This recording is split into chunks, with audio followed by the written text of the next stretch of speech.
kali ini saya akan langsung bergabung dengan Ibu Judis Joni yang ada di Bandung atau di Jakarta. Assalamualaikum Bu Judis. Assalamualaikum, Waalaikumsalam warahmatullahi wabarakatuh. Pak Afkar, apa kabar? Baik, alhamdulillah. Ya. Iya, Buya, ketemu lagi. Saya senang sekali mendengarkan Buya ini, tapi kemarin karena masih dalam perjalanan, jadi nggak bisa fokus mendengarkannya. Tapi luar biasa yang hari ini saya dapatkan Buya, ini sangat sangat jelek banget lah gitu. Karena memang ini yang saya cari, ini yang saya sering pertanyakan dan semuanya ada di Buya. Tadi saya mencatat 2 catatan Buya, yaitu ini sederhana sekali dan sering kita dengar, tapi sering juga kita lupakan walaupun ada sederhana. Jadi ciri-cirinya dari yang sudah mengenal Allah tidak hanya ditunjukkan dengan cara orang beribadah saja gitu, tapi bagaimana dia bisa mengimplementasikan dalam perilaku gitu. Itu yang perilaku khususnya mengeluh itu sangat tipis ya Bu ya. Kadang-kadang kita mengeluh, kita merasanya keluhan yang sedikit, ternyata itu sangat luar biasa, itu ternyata komplain terhadap Allah. Itu terima kasih, sangat terima kasih Bu ya, itu tadi diingatkan. Kemudian tadi juga dijelaskan oleh Bapak Profesor, itu juga luar biasa, betul-betul pelajaran yang saya dapat dari Buya ini sangat membantu untuk saya menjalankan kehidupan, karena contoh-contohnya ini contoh-contoh yang sangat konkret untuk melaksanakan kehidupan gitu. Karena yang saya sudah pernah sampaikan ke Buya, bahwa saya ini kan ada di 2 alam ya, alam Indonesia dan alam di sini gitu. Di sini tuh sangat banyak tontonan. Dulu saya sering sekali kalau saya di sini, apa benar enggak ya saya gitu. Kalau saya balik ke Indonesia saya juga mikir gitu, apa benar enggak ya saya gitu. Sekarang dengan kajian yang khususnya, kalau saya bilangnya ini direct path lah, langsung menuju ke Allahnya gitu. Kita tidak stuck di ritual, walaupun sampai sekarang alhamdulillah Bu ya, ritual tetap saya jalankan. Tapi ketika saya mengenal ilmu ma'rifatullah ini, saya lebih confidence. Itu saya pada saat ini tidak ada terlalu banyak pertanyaan, hanya saya bersyukur dan berterima kasih bulan Ramadan ini betul-betul meramadankan diri saya untuk saya belajar ma'rifatullah dari Buya. Hanya itu aja Buya, terima kasih, dan terima kasih Profesor, tadi penjelasannya sangat mudah sekali dicernanya untuk lebih ke dalam praktek saya sehari-hari menjalankan diri saya sebagai manusia, sebagai makhluk spiritual yang sedang menjadi manusia, lagi belajar jadi manusia. Itu dia, saya justru dengan itu saya sangat menikmati agama pada saat ini. Terima kasih sekali Pak Afkar. Sama-sama. Itu saja Bu ya dari saya. Assalamualaikum. Waalaikumsalam. Saat ini berarti di Jerman ini ya? Oh iya. Di Jerman. Iya, tadi tentang mengenal ciri-ciri Allah. Ciri mengenal Allah itu tidak hanya dalam bentuk ibadah saja, tapi juga bagaimana sikap kita, perilaku kita. Itu juga merupakan bahwa kita memperlihatkan bahwa kita sudah mengenal Tuhan. Bagaimana Bu ya penjelasannya? Iya, jadi konsep ibadah sendiri, kita masuk dalam peribadatan.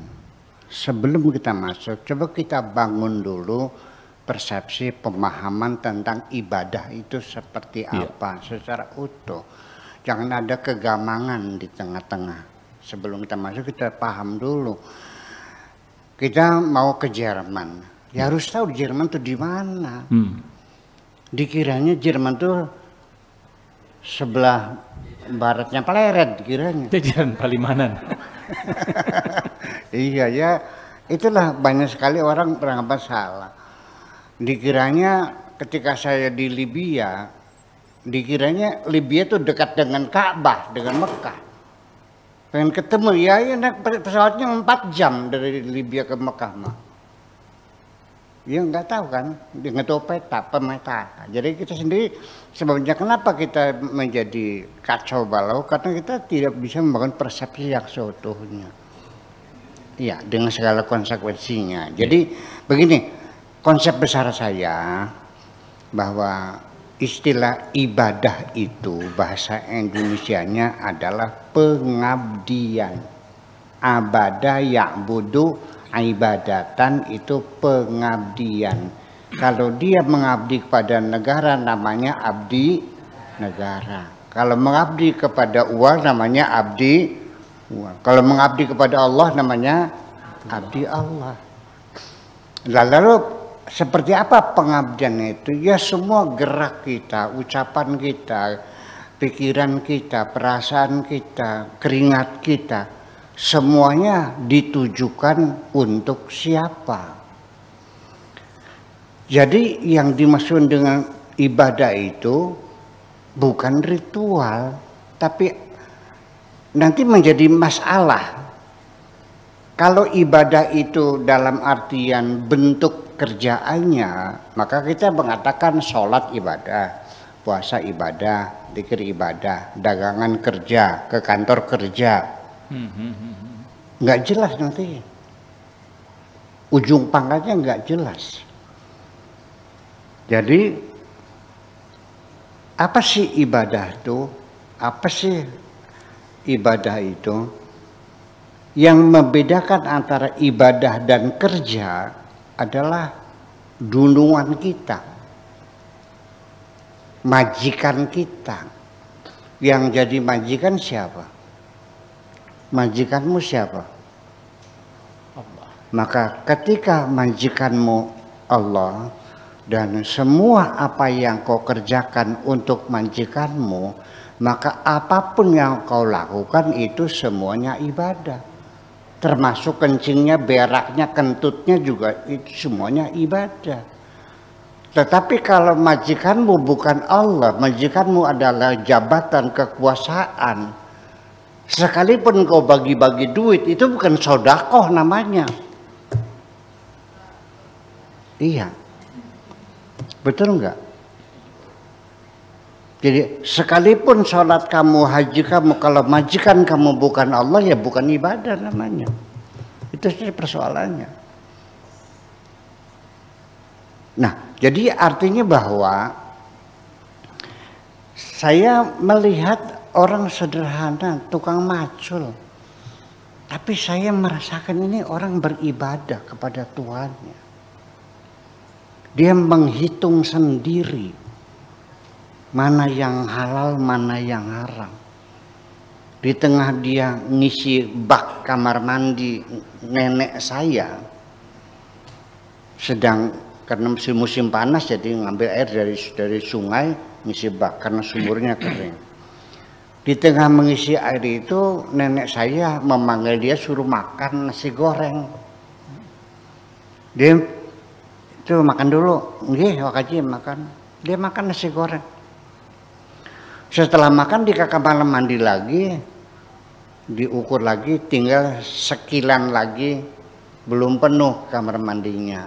Dia bilang harus dipenuhi supaya nasi goreng yang saya makan menjadi halal. Dia menghitung kok. Dia bukan kiai, dia buruh tani, tapi dia menghitung sendiri.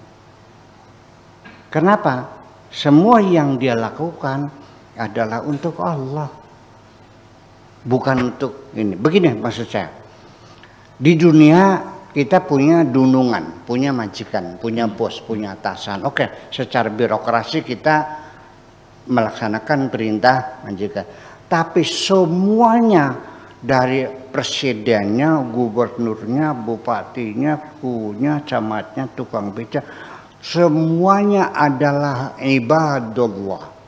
Semuanya bekerja kepada Allah. Majikan kita hanya satu, hanya Allah. Jadi kita adalah sama sebagai hamba Allah.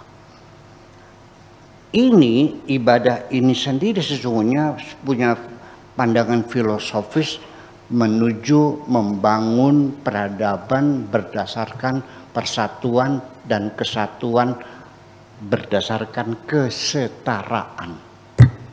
Ini yang belum banyak dipahami oleh orang. Kalau kita beragama Islam, dengan majikan saya baca bahasa bilang perdomak, nggak ada urusan dengan kamu. Engkau juga hamba Allah, aku juga hamba Allah, sama kok. Hanya beda posisi saja di dunia. Hebat nggak begitu? Yeah. Nah di situ yang jadi persoalan semacam ini. Jadi nggak ada kita tuh mengabdi kepada seseorang, semuanya mengabdi kepada Allah. Hanya formalitasnya dia atasan saya bawahannya, itu saja. Tapi kita sama-sama hamba Allah untuk Allah semuanya. Nah ini hierarki semacam ini dalam bernegara juga mestinya begitu.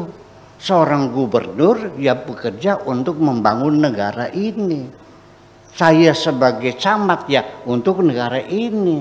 Saya gubernur bupati ya untuk negara ini. Jadi jangan Anda mempermainkan saya untuk kepentingan pribadimu. Ini semua untuk negara. Jadi semuanya kalau tujuannya sama, tidak mungkin kita berantem dong. Nah ini yang jadi persoalan, bahwa artinya bahwa mengenal Tuhan itu diimplementasikan dalam pengabdiannya, bahwa semua apa yang dilakukan adalah untuk Tuhan. Sejauh mana orang yang kenal Tuhan, kualitas beribadahnya,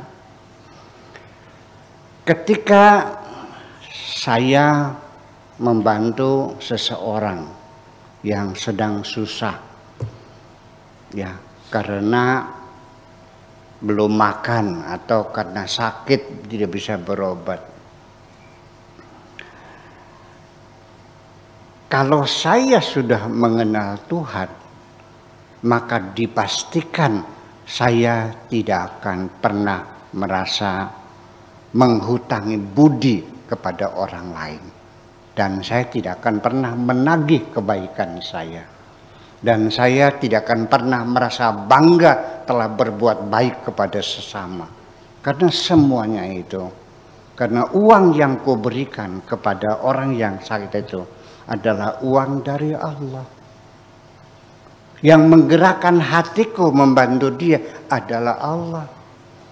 Uang yang ku peroleh hasil kerja saya pakai tangan saya buatan Allah. Jadi di mana peran saya dalam melakukan kebaikan itu? Kalau saya sudah kenal Allah, saya akan meyakininya bahwa saya hanya sekedar menyampaikan titipan dari Allah kepada orang yang sedang susah itu. Ketika orang itu berterima kasih, saya katakan Anda salah alamat. Bukan berterima kasih kepadaku, berterima kasihlah kepada Tuhanmu. Sudah sampai ke situ belum, Kang Beno? Nah itu yang persoalannya. Tetapi nanti pada akhirnya kita juga jangan take it for granted, karena niat kita sudah baik, seperti terjamin akan dapat pahala, ya, dapat imbalan Tuhan. Pertama, orang yang sudah kenal Tuhan pasti dia tidak akan pernah mengharapkan imbalan apapun. Ya, I do it just because I love you. Kulakukan ini karena aku mencintaimu. Itu yang jadi persoalan. Tetapi ingat lagi, saya ulang lagi supaya jangan lupa. Ini kita lagi cerita niat yang baik, persepsi yang benar. Sebelum kita melakukan sesuatu kita mesti paham dulu, karena akan menentukan kualitas. Sampai tidur juga kualitasnya berbeda. Ingat bahwa tidak semua niat baik kita itu mulus sampai akhir. Di tengah perjalanan kita dirampok dan kita tidak sadar. Oke, daripada saya bicara dengan bahasa filosofis muter-muter, saya kasih contoh aja deh, biar gampang memahaminya. Ada pengemis kurus kering datang ke sini, bergetar badannya saat menahan laparnya. Tuhan menggerakkan hatiku, tolonglah hambaku yang susah itu. Baik, sami'na wa ta'ana. Baik, kutolong wahai Tuhanku. Saya ambil uang. Berapa ya wahai Tuhanku? Kasih 200.000. Iya kan? Di tengah saya akan menyerahkan uang itu, iblis datang. Tercium gak bau busuknya orang itu? Tercium. Itu lihat lalatnya, bawa penyakit. Bau busuk. Hampir mau muntah saya. Segera kasih uang, suruh dia pergi. Akhirnya saya kasihkan uang. Nih, silakan, udah. Saya bersedekah atau ngusir orang? Ngusir orang. Dirampok gitu kok. Tulisannya mengusir orang, bukan sedekah. Silakan nanti lihat di kitabmu, kejahatan, mengusir orang. Tidak semudah itu kehidupan ini. Saya juga sering, dan bukan katanya, digoda semacam itu. Karena ada orang lagi susah, ketika saya bantu, kebetulan lagi banyak tamu, saya disuruh oleh iblis, suruh membantu orang itu di depan tamu yang banyak, dihitung satu-satu. Saya mau bantu uang 2 juta. Saya hitung ratusan. 1, 2, 3, 4, 5, 6, 7, 8, 9, 10. Nih juta ya. 1, 2. Lagi pamer pada mereka. Pengennya begitu. Saya katakan, nah iblis, masih cerdas aku daripada kamu ini. Aku paham kok semuanya itu. Kita tiap hari. Inna syaitana lakum aduwwum mubin. Setiap hari. Setiap hari kita berantem dengan mereka. Kadang-kadang kalah, kadang-kadang menang. Jujur aja deh. Saya juga sering kalah kok. Iya. Tapi kan dievaluasi lagi, kan begitu persoalannya. Tidak ada jaminan kita selalu menang.